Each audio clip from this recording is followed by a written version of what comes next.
Quer aprender a ganhar dinheiro na internet sem ao menos aparecer nos vídeos?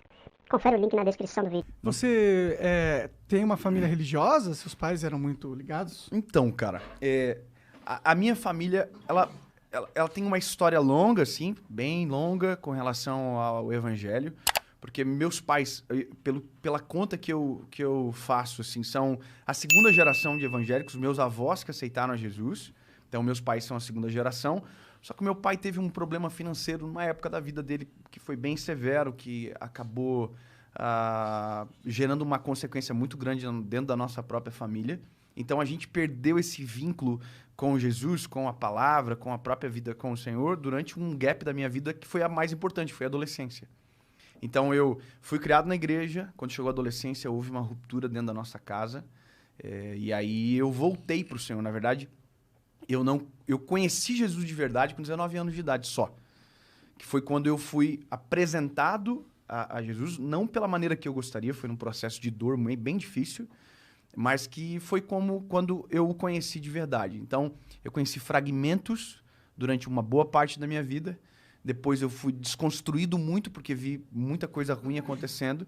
E aí, quando eu tive encontro com Jesus, as coisas foram se repaginando, a minha fé foi transformada e tal, e aí a vida começou de maneira que está hoje. Entendi. Assim, é bem comum um cara que é proeminente, assim, eu não sei como dizer, no pastoreio.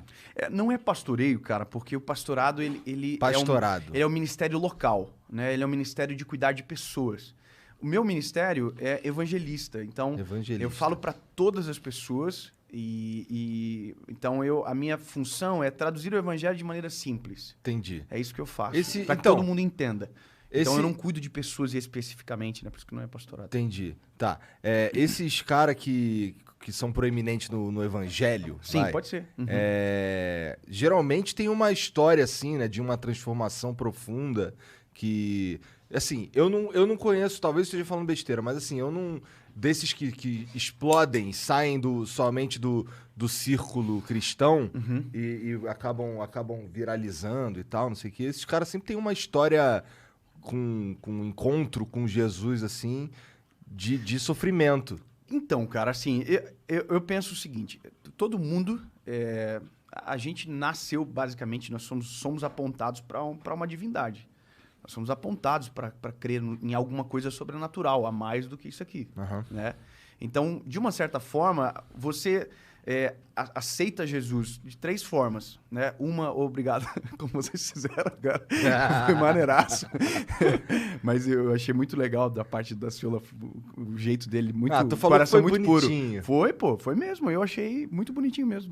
Bonitinho não, achei bonito.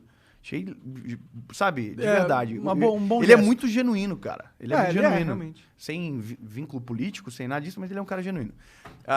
Pelo que eu vi aqui, né? Sim. E aí, bom, a própria consciência de fé, quando você analisa o todo e vê, cara, não dá pra ser só isso aqui, eu preciso de algo a mais.